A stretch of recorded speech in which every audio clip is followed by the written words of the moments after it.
Welcome back to Good Morning Sri Lanka. In case you just tuned in, we have Dr. Mahesh Rajasuriya in the studio. He's been here in the show before, and we're speaking about the mental health when it comes to your relationships with your spouse.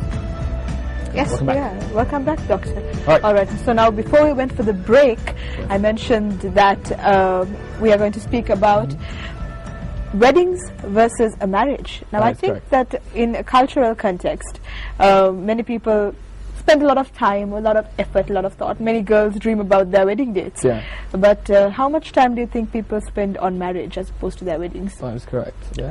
I think that's a very serious question we need to raise in this time, in this country especially. If you carefully observe, you would see many couples spending days, perhaps months and years, Yeah. planning their wedding. That is true. Yeah. They invest a huge amount of time, money, energy in their wedding. But how frequently do you see a couple sitting down and investing time and energy in planning their life, their marital life, the unit, the strength of the unit? Yes, yes. So, I mean, it's no wonder you have a huge wedding, and then you start off with a monthly loan installment to pay off the expenses for the wedding, and you have not prepared for this particular relationship, and you have never thought of this as a unit, and the bank loan is what is on your mind, and you have problems. Yeah. And you take those problems to your parents or your in-laws, and they want to genuinely help. They want to help, and they try to help, and that makes the unit even less strong. Because now there are external forces acting in it as well. That is true. But would you say that financial issues when it comes to, like you were saying, thinking about money when it comes to relationships, do you think it helps or breaks the relationship? Well, money is needed to have basic things in life, and when you don't have these things, life becomes difficult, and that makes you feel unhappy and unsatisfied and a bit irritated. Yeah. And then you are likely to say the wrong thing and not to respond the need of the other person. So that sets a whole vicious cycle of things happening, making it worse, and then worse things happening, like that. When you start off with a big wedding, you have already prepared the formula for that. You don't have the other resources to how to care for each other, how to support each other.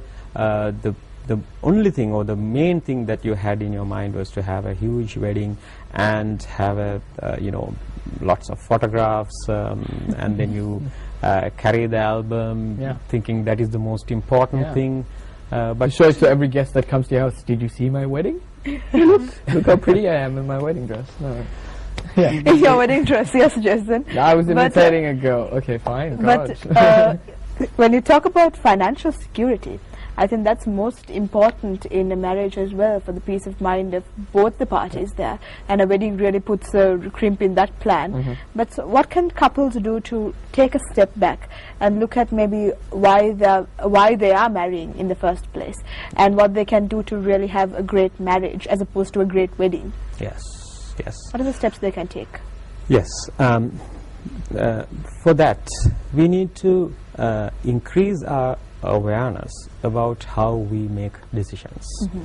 Decisions cannot be automatic. Even a simple decision like brushing your teeth, you should make a conscious decision, and you brush your teeth. And when to brush your teeth, and is it going to be before breakfast or after breakfast, or so otherwise you go on saying that I always forget to brush my teeth before breakfast, or somebody wants to brush after breakfast, and you just go on doing the same thing. So simple things like that. But getting married, do I want to get married, and why do I want to get married, and who should I get married to, and how we should get married, and we'll always have different opinions when two people are getting into this relationship, this unit that they are going to form. They will always be different. The likes, the wants, the goals, the dreams would be different. That's fine. That's fine. It has to be different. Otherwise, it would be very boring. It's a bland marriage thing. Yes. Yeah. Variety is the spice of life. Yes. Oh, really? The way she said it was like, oh, okay, never mind. Getting back. So, so you should be able to discuss between you two, Yeah. primarily, and decide what you want, what sort of a wedding you want. And I have heard of couples, I have seen couples who have completely scrapped their wedding and invested that money in building a house. Okay. And then just housewarming is their wedding reception. That may be a bit radical, but I mean, people have dreams to have a wedding and all that. But plan for that, and plan for the finances, and make practical plans, and then discuss with each other. And now you have already started to form that unit. Yeah, you are discussing. And you are realizing the realities, practicalities, you know the limitations, and you are making decisions together. Try not to let others influence these decisions too heavily. You should plan your wedding. Right. Okay. But what happens is that somebody comes and tells you, oh my goodness, you should have this wedding in a 5-star hotel. I'll give you 1 million, so why don't you have the wedding in a 5-star hotel? And that uncle gives you 1 million, and then you take that one, or maybe 2 million or whatever, and then you have the wedding the way he suggested, and now he has a leverage. He has, when he makes a comment about your marriage, where is the baby? You're obligated to sort of Yes. reply to him and Yes. make a reply. That's true. Wait, very did true. you say where's the baby? Oh yeah, that actually is like a huge. That could stir a lot of things up there. Yes, maybe the couple wanted to, their plan was to, say, perhaps travel around the country for a year or so, or around the world, and have some fun, have some career development, and then have a baby.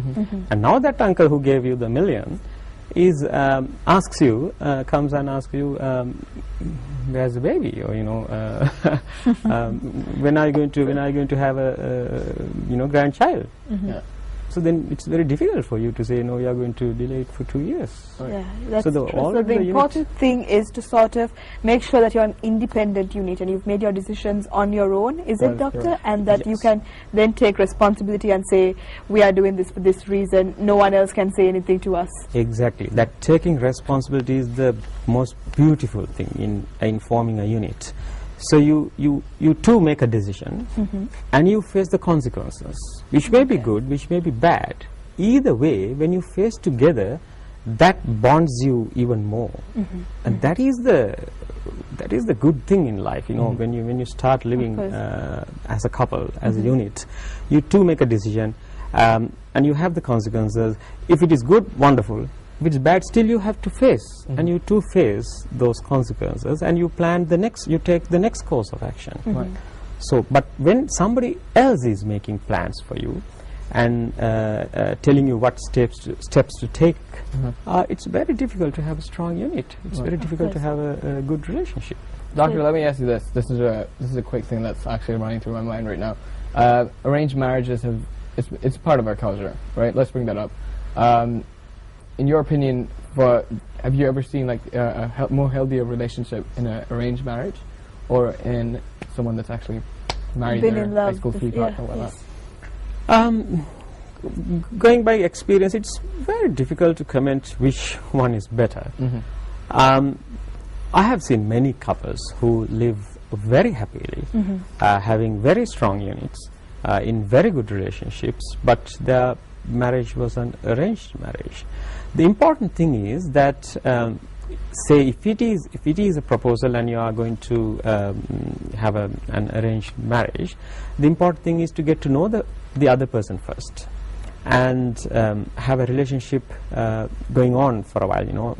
Relationships don't start like a switch is being turned on, and they don't stop as if a switch is being turned off. You know, it takes time for two people to get to know each other, then get some attachment going on, you know, feelings towards each other. Sometimes it happens very quickly, sometimes it takes some time, but it takes some time. So let that time take that time, and then the other factors do apply: having your own unit, independence, making decisions together, and facing the consequences.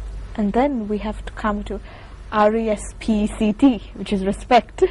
And Really? respecting each other in the relationship. Sorry, I had to bring the song in. I love the song. You had to bring that up. Yeah. I'm leaving. Goodbye. But Okay, yeah. talking about respecting each other and listening to your partner, how far do you think this happens in marriage, especially here in Sri Lanka?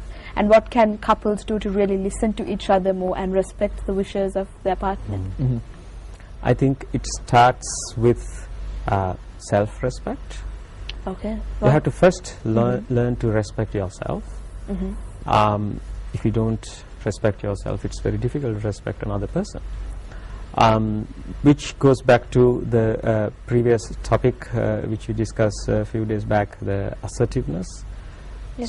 So you have to be assertive, you have to know what you want, what type of a person you are, your likes and dislikes, and then only you can respect yourself. So you make choices and you make decisions, and you stand by them, and you face consequences. So that's how you respect yourself. Definitely. If you can do that only, you can respect another person. You can get to know another person. You have to get to know another person to respect another person. Otherwise it's just bland manners, you know, saying sorry and please and all that. That's needed in daily life. Of course. But getting respect is something else, yes. something deeper than that, you know, what is needed in marriage, in any relationship. You are getting to know, you know, when this is happening, you get to know the person better, and then you can respect the person more, and then you get to know the person even better, and the relationship gets better.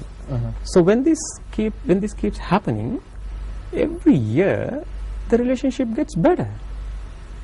Definitely. So as time passes by, the marriage should get better and better. But what happens with many couples is the other way around. Yeah. It's wonderful Yeah. in the beginning. And then it just goes downhill from there. Yes. Whereas it's supposed to be a journey, just build up, I guess. Yes, but it will not. It will definitely not be Not a stop at the linear bottom. journey. Yeah, it would not stop at the bottom. It'll just A lot of rise. hills It'll and be a- troughs, it'll yeah? be up, Yes. Hills and troughs, but altogether, if you look at it from a distance, it's going up. It's getting better. Yeah. But there will be days where, you know. The other thing is that for a good marriage, you have to be ready to agree to disagree. You have to have little fights. Yeah. You have to have little disagreements. Do you think that's healthy? That is very healthy. Okay. Okay. That is very healthy. If you have a problem, you should put it out there, not keep it to yourself. Yes, but timing is crucial.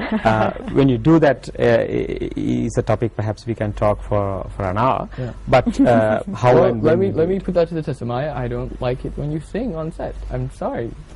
I disagree on that. Let's agree to